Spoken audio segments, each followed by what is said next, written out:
Hello everybody, my name is Asanuya. Today I'm going to talk about public transportation safety. When you are in public transport, to consider the safety.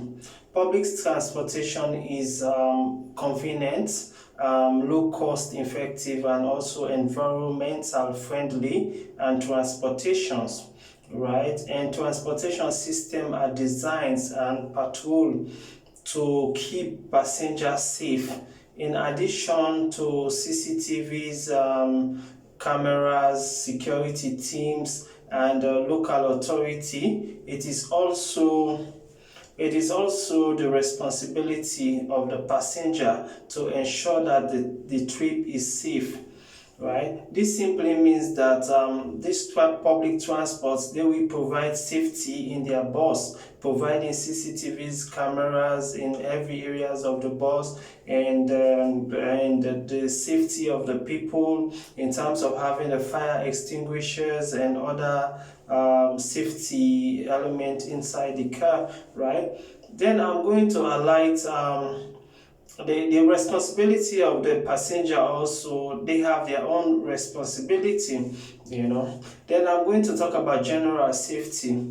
I'm going to measure about 9 points in general safety. Point number 1: tell a family or a members or any person in your family or friends that the routes that you are going to take when you are going to take public transport. You have to inform your relative. Then also you have to have maybe one of your ID card or your documents in your pocket or purse for any identification in case of any accident that occur. Then point number 2, you have to have exact fare, right? That your transportation, you have to have exact transportation.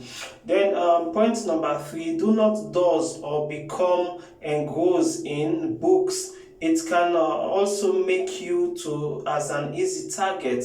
Stay alert and aware of your surrounding, right? So this simply means that you have to stay alert in your surrounding. You have to observe whatever things that is going on around you. Maybe some people, they are criminals, or some people, they want to steal you, or in case of accident want to occur, how you can able, maybe if you are awake, you can able to save, you can able to escape any accident that want to occur. Then point number 4, you as the passenger also, you have to keep your purse or your bag or any backpack or any other belongings in your lap or in between your feet, and also do not leave them unattended in an empty seat. Right, so you have to protect whatever items that you have to protect them when you are in bus or public transportation. Then point number 5, you have to also be aware of noise of passengers or other people that are arguing around, causing noise or like that. Then also this could be an attack of distress or distraction.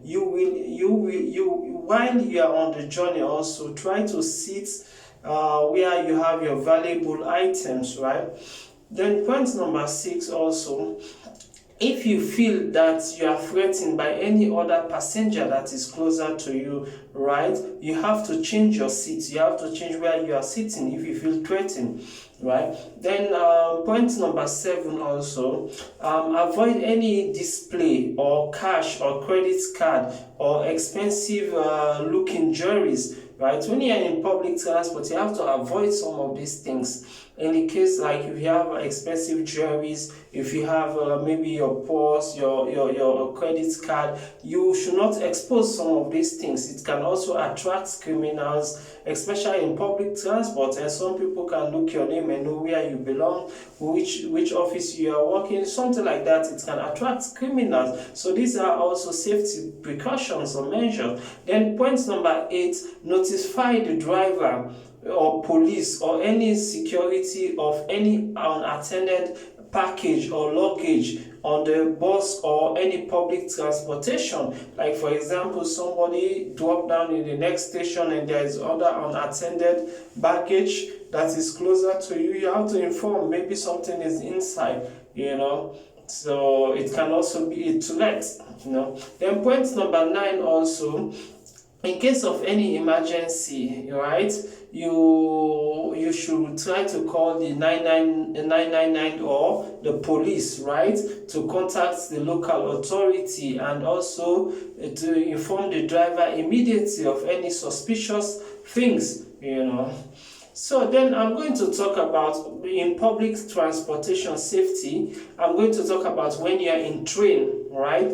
So especially in the Western world, most part they have the train system, the metro. But in some places, the modes or other places, they don't have the train. But also, there is a safety measures that can also be applied in a train, and it similarly apply to bus transportation, right? So we're talking about train. As a train approach, stay behind the warning strip and never try to catch a train which is moving. So it's the same like when the train arrive in the train station, right? When before arriving, you should wait at least it stop before you can enter the train, Then also point number 2 in the train, when waiting to board this train, stay to the side and allow people to exit first. So it simply means that when people are coming down the train, you have to stay at the side. So these people who are coming down from the train, they will use the middle passage, right? So both people that want to enter the train, some will be at this side and this other one will be this side. And the one that are coming out, they should use the middle passage, right? Then I'm going to talk about point number 3 is also using the caution while walking in the train place. Then sudden stop can also occur at a moment, and a movement can occur even when the train stop, right? So you have to wait for the train to stop. Then I'm going to talk about the bus, right? When you are boarding a bus, the safety of a bus, right? So point number 1, you say you have to plan your route that you are going. It is important to know where you are going and where the bus is going, right? So you have to plan your route. Then point number 2, you have to remain seated until the bus come to a complete stop, right? So if you are stopping in a certain direction, you have to wait till the bus stop before you board another, before you can come down the bus.